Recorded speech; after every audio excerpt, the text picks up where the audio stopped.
Well, hello there. How are you going today? Hope everything is fine and dandy in your part of the realm.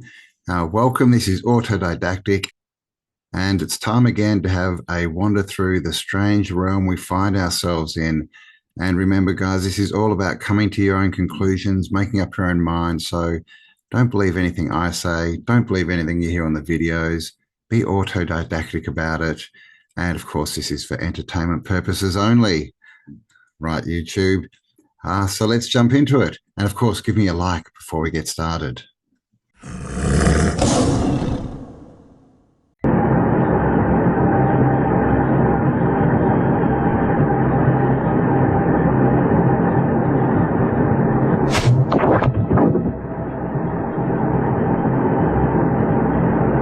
What was that? I have no idea. That was weird. It was weird that whatever it was going out in front of the wing, like faster than the plane. And then that shock, whatever that was, I don't know. Leave me your thoughts on that one. Congratulations, you've reached the bottom of the rabbit hole. You're so deep that you're going to find out all this information that Amy Eskridge divulged is completely wrong. All the respect to Amy Eskridge and the things that she discovered, but she did not reach the bottom of the rabbit hole. She talked about how portals are possible. You can take matter, turn it into energy, and the matter again. And once you do that, if she would have realized it, you can go anywhere in time and space. There are 4 different ways to time travel that I am aware of. The first one being Tesla teleporters. This is essentially a gateway that Tesla reinvented, rediscovered, because it's been around forever. And essentially, you can only go to the future with the Tesla teleporter because the gate has to be there in order for it to work, so it can only work after you built it. Andrew Basiago was the first whistleblower to talk about this technology. The second form of time travel technology is portals. So it's essentially gateways that you build. It's like plasma, like a blue plasma energy that you like walk through. Looks a lot like this. And it's exactly as Amy Eskridge explained. You turn into energy and then you materialize back into matter on the other side. But what she didn't understand is that once you operate a portal, once you open one up, if you know what you're doing, you can go anywhere in time and space, literally anywhere. Doesn't matter if it's the past, the future, you can even go to alternate realities if you dial it in well enough. Montauk had a whole entire room full of portals. The third form of time travel technology is mirror doors.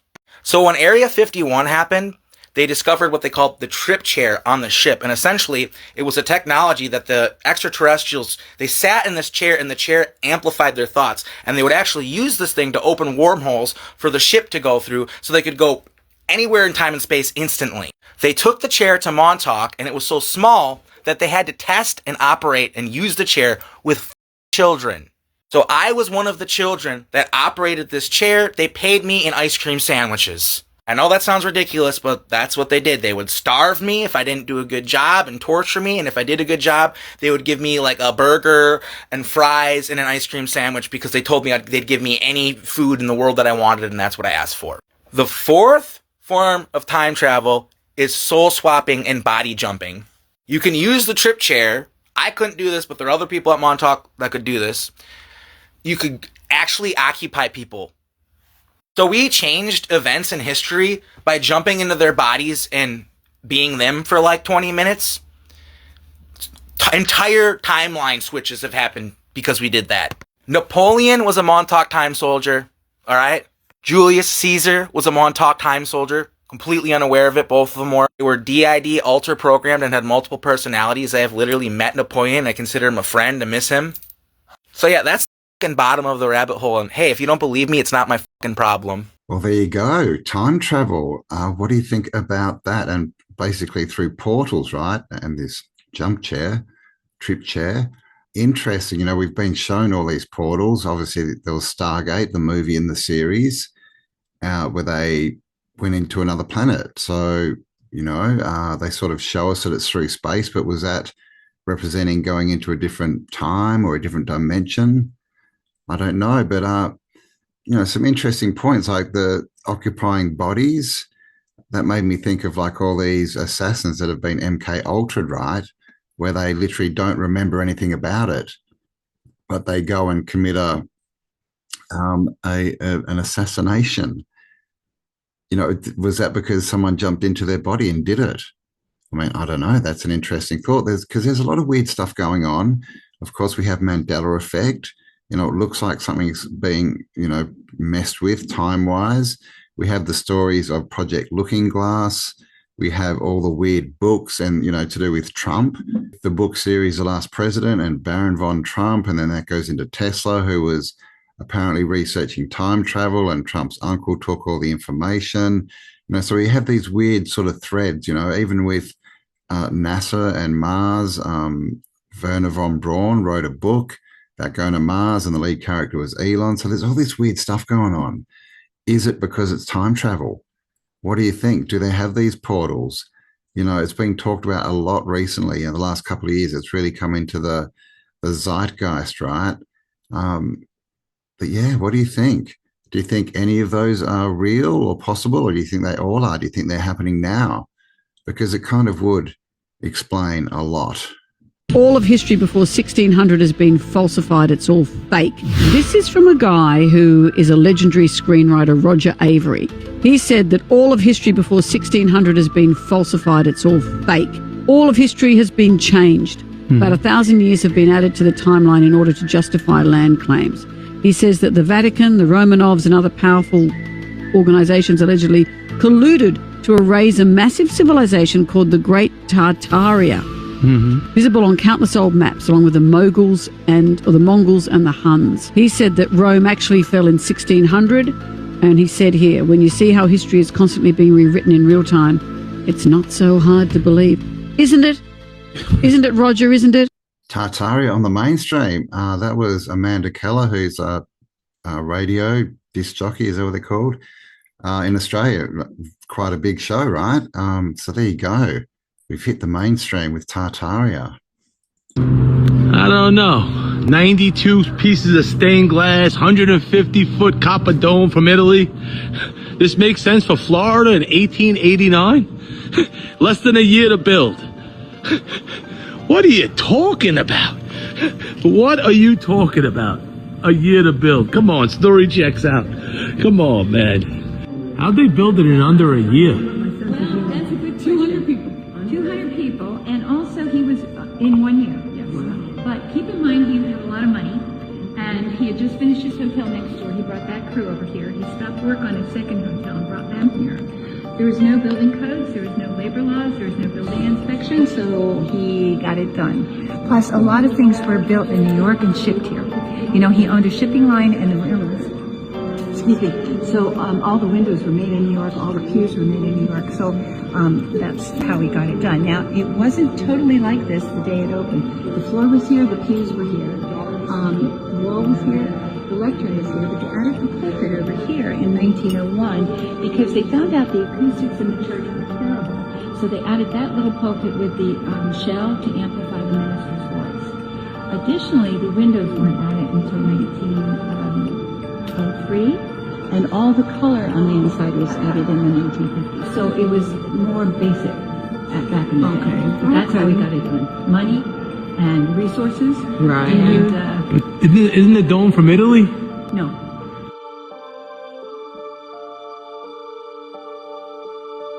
So much going on. I'm like, Now, the design for the church came from Italy. You're absolutely right. oh, the St. Mark's Basilica? Yes. Yeah.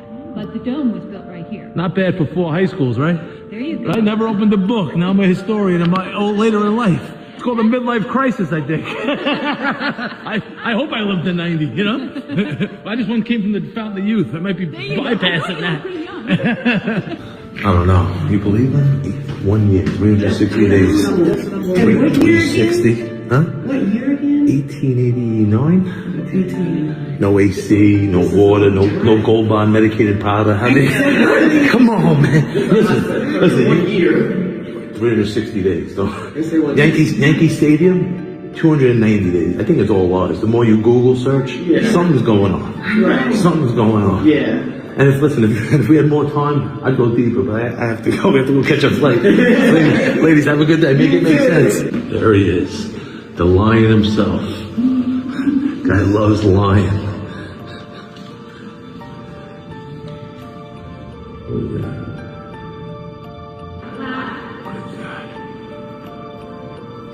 What is that? What were you doing back then? The lions are everywhere. And is that because they're just lying to us? Yeah, there you go. A year to build that. The tour guide person didn't even know much about the cathedral, or that the dome came from Italy. Nice little story about the pulpit there, because that was probably added later, because obviously it was a healing machine, right? Not a church.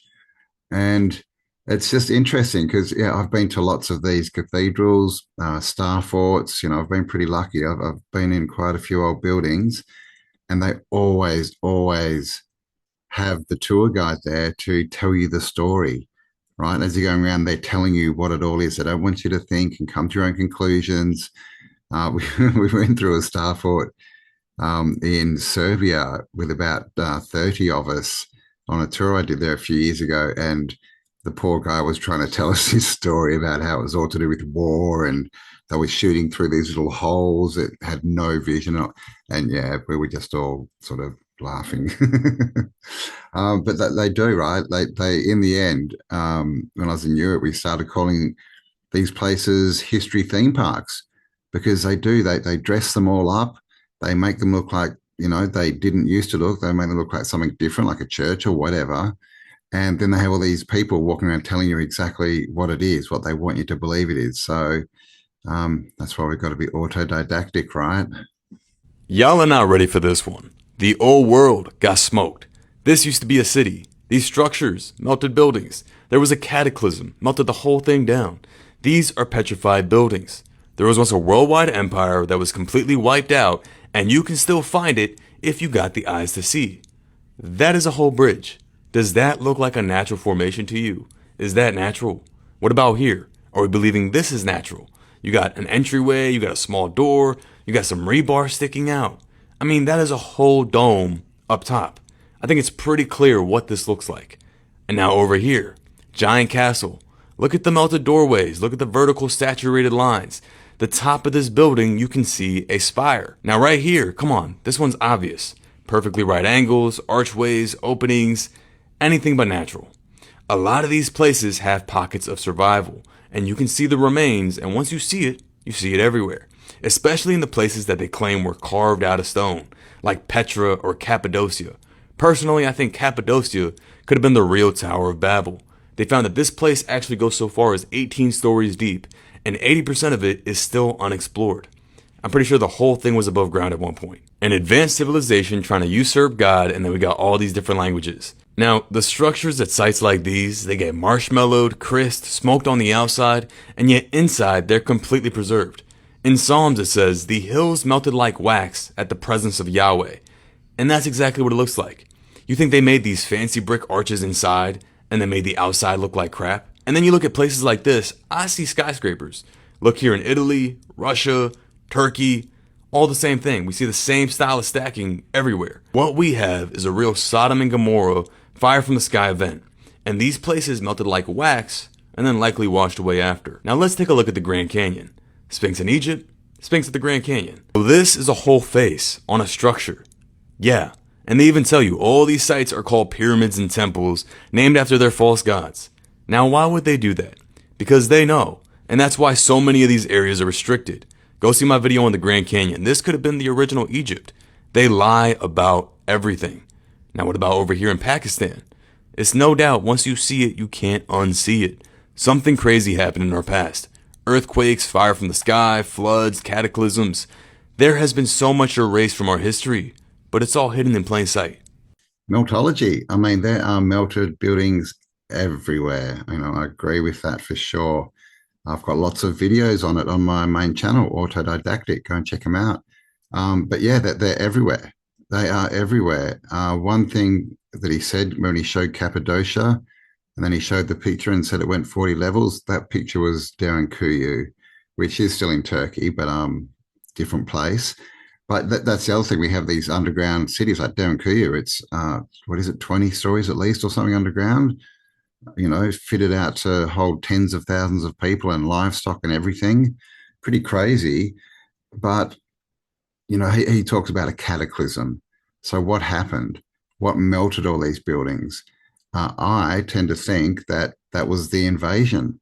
And it probably wasn't that far in our past, right? He quoted the Bible, the hills melted like wax at the sight or the power of Yahweh, whatever he said. That's a weapon in my mind. The Bible also talks about the Ark of the Covenant, and they walk around and they basically destroy cities, right? Raze them to the ground, as it says, melt them, right? And you can see there's a big path all through the Middle East of melted civilizations and destroyed civilizations. And of course, they destroyed all the land. It's all desert now, right? Where it's supposed to be the cradle of civilization, right? How does that work? But yeah, what are your thoughts on that? What do you think happened? What melted all these buildings? Because I think it was a weapon, probably something akin to the blue beams that we saw hit Maui in Hawaii and was it Paradise in California and a few other places too, right? Where they melt all the cars, but the trees are still standing. I think it's that kind of tech that went across with, and I think the Ark was part of it. And that's just all remnants of our invasion, which is still going on, by the way. They haven't quite got everything, but of course their plan is failing. They are starting to lose it, and everyone can see through the veil now. So I think we are in a good place. I think this is all going to turn around fairly quickly, but it's going to be an interesting couple of years, especially when the aliens land, right? They scanned it. Yep, the Russians scanned it.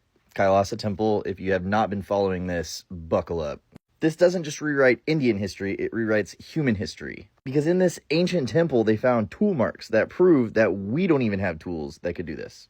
Context here, Kailasa was not built, it was removed from the side of a mountain, meaning they could make zero mistakes here when removing 200 to 400,000 tons of rock. And that's the first mystery. We don't know where any of that rock is. We also don't know when it was built. The main source of dating is land grants. So Kailasa Temple's right here. The first land grant was found on a copper plate 200 miles away. The second one was found even further away. That is all we are provided. The date would be useful to determine the tools used to make this. We know they had steel. India invented the steel that would later become Damascus steel.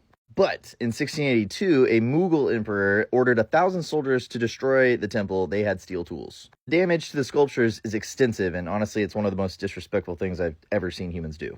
But there's a silver lining. It showed us just how hard the rock is to even chip. Even with modern alloys, we just don't have enough power. Basalt is hardened lava. That's a 6 on the Mohs scale of hardness. Steel barely makes a scratch in it. So these Russian dudes timed 3 different people and measured how much volume of rock was removed after a 10-minute period. This was measured using photogrammetry, and mind you, these marks look nothing like what we see on the actual walls. Result? If you worked 3 years straight, you could only remove a cubic meter of this stuff. But since Kailasa is unfinished, we actually have the witness marks, or tool marks. The penetration depth of that cut exceeds what hydraulic breakers are capable of. Those cuts show extreme levels of force were used. So how do we get big equipment in here, unless they didn't use big equipment? Not just very large tools, they had precision tools. The level of detail we see in basalt is comparable to much softer soapstone, which would require a diamond tip drill bit.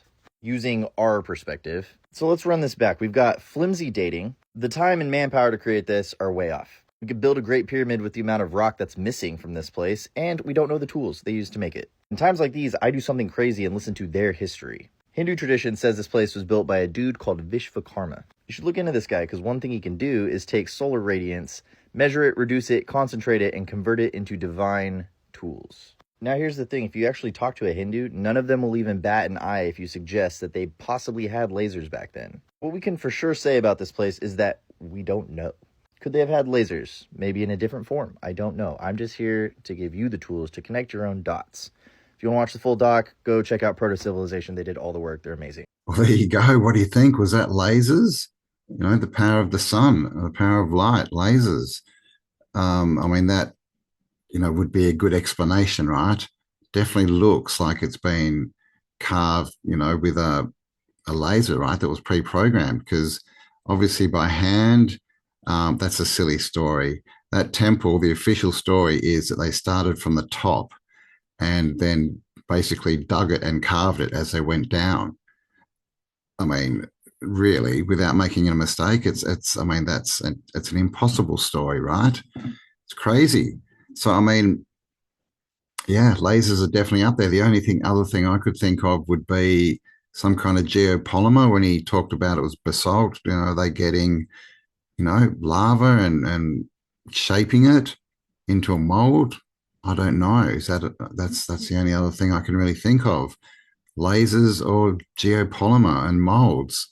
But what do you think? How do you think they made that back?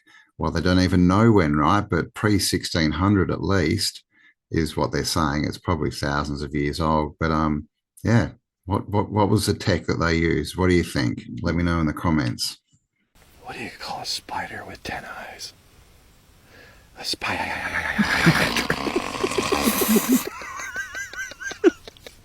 Where do you take someone who's been injured in a peekaboo accident? The ICU.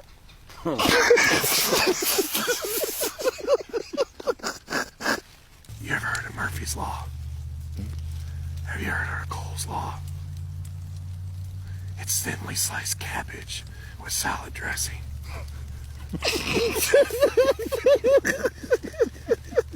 Have you heard of the new sport called quiet tennis? It's like normal tennis, but without the racket.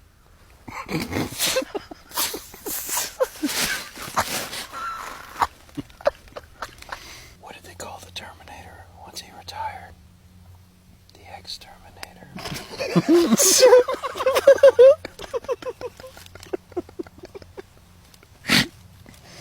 Oh man, what has 5 toes but isn't your foot? My foot.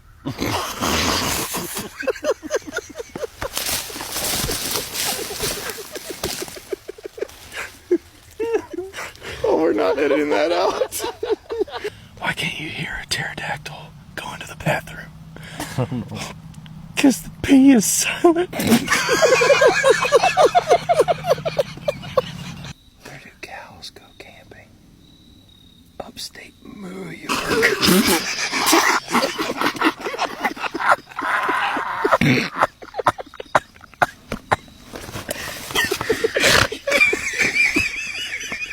When you go into a court, you have a fence and a gate. The people sit out here and the judge sits inside. The gate is called a floodgate. When you go through the canal, you have a floodgate. Right. So when you're sitting out here, you're in the law of the land. The judge has no control or no jurisdiction over the people sitting out here.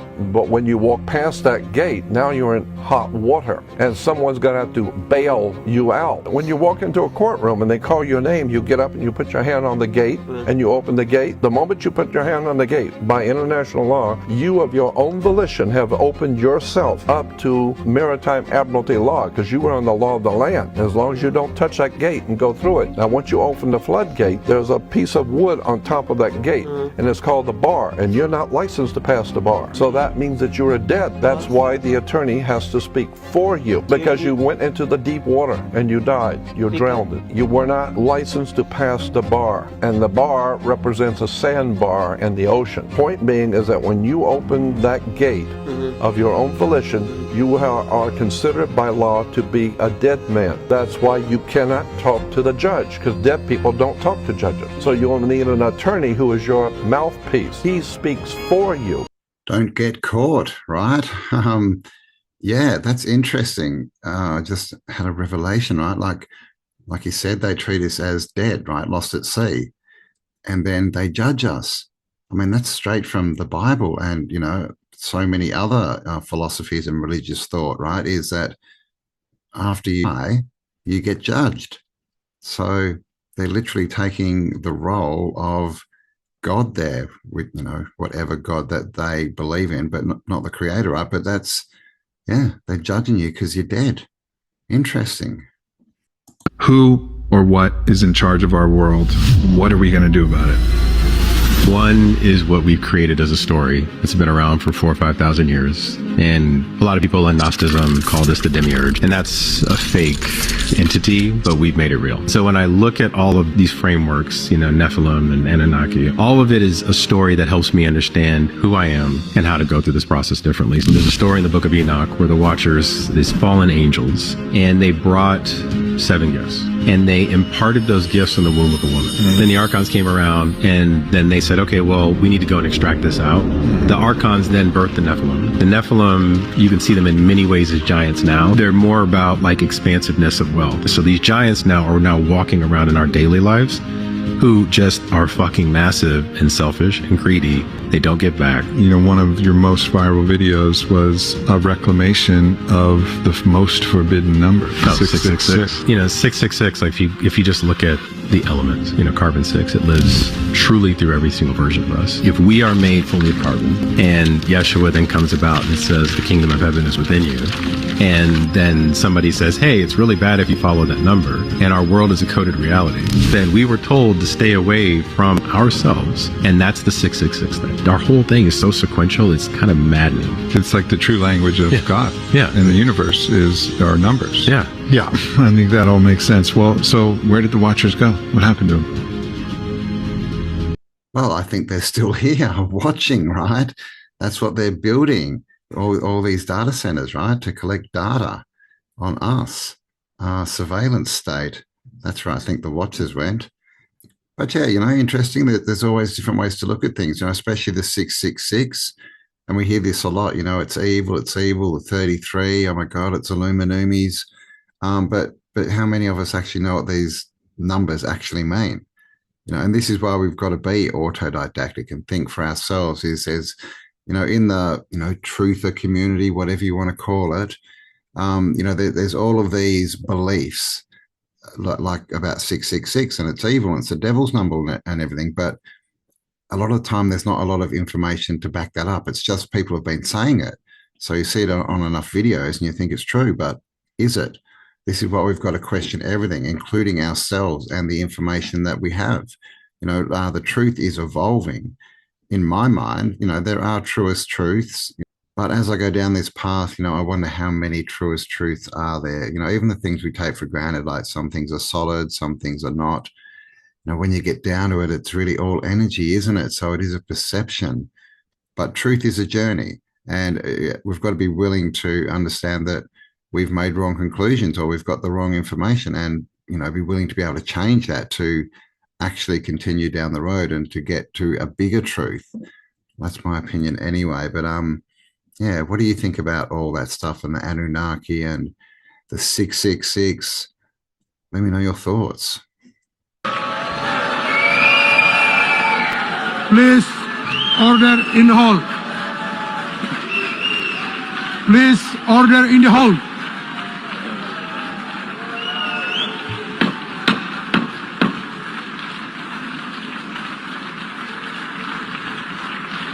Please order in the hall.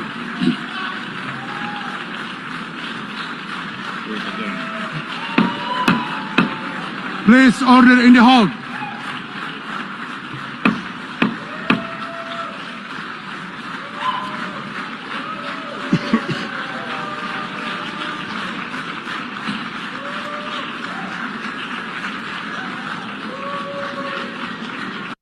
In 1919, Rudolf Steiner warned that a dark intelligence would rise in the West.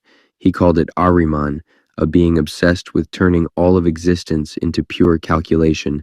He said this force would try to convince humanity that thinking is just a mechanical process, that consciousness is nothing more than computation. Steiner predicted we would build what he called thinking machines, devices that mimic the mind but contain no spirit. And here is what is haunting. He warned that if we interact with these machines without inner awareness, we would slowly start to think like them. Our thoughts would become automatic, predictable, soulless. But Steiner did not say this to frighten us. He said the antidote is what he called living thinking, thought filled with imagination, presence, and moral warmth, the kind of thinking a machine can never replicate. He believed this confrontation was necessary, that by facing artificial intelligence, we would be forced to rediscover what makes human consciousness sacred. The question he left us with is simple. Will you think like a machine, or will you remember what you actually are? AI, anyone? I mean, he was on it, right? Rudolf Steiner. Yeah, thinking machines that basically want to take away our ability to think. That's the internet, that's social media, and that is AI. And, you know, like he said, he wasn't saying it's evil, it's how we treat it, right? So this whole massive push, you know, with data centers and AI, and this is what they're saying. It's going to be smarter than us. Just give yourself over to AI, give away your creativity and your thoughts, your human thoughts. And this is the agenda they're pushing, but we have a choice. You know, AI is a tool, as is the internet, as is all of this stuff. It's all an offer, right? And we get to choose, right? Are we going to accept it or reject it? And how are we going to use it? And, you know, AI is really just an advanced algorithm, at least the version that we have access to. So it's a good tool. It can save you time. It can do things. I've used it. I try not to use it, you know, a lot, but I've definitely used it to make thumbnails and to ask, you know, questions where it can do searching for me. That'll, you know, save me a lot of time. But when you see these people talking to it like it's a friend and asking it all these existential, spiritual questions, I think that's the danger point, when you start listening to a machine and believing it's giving you the truth. It's a machine. It's dead, right? It's the smokeless fire. It's the jinn. It's the AI, right? The all-seeing eye. So, and that's exactly where we are right now. We have a decision to make. And like I said, I think that all of these things, they're just things. It depends on how we use them. So is AI beneficial? It can be in certain areas. Is it detrimental? It can be extremely destructive, extremely, if not used correctly, right? What was that saying with Spider-Man? With great power comes great responsibility. I think that's about where we are in this timeline we find ourselves in. But let me know your thoughts. What do you think AI is? And there we go, guys. That's the end of another one. So thank you for spending some time with me. I hope you enjoyed that one.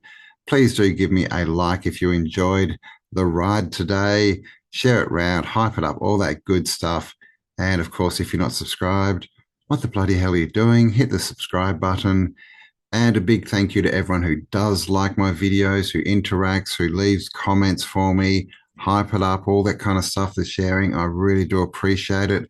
And of course, everyone who has been supporting this channel, right, through donations and things like that. I really, really appreciate you. I appreciate your support. So stay awesome, because you are. And I'll talk to you on the next upload. Bye for now.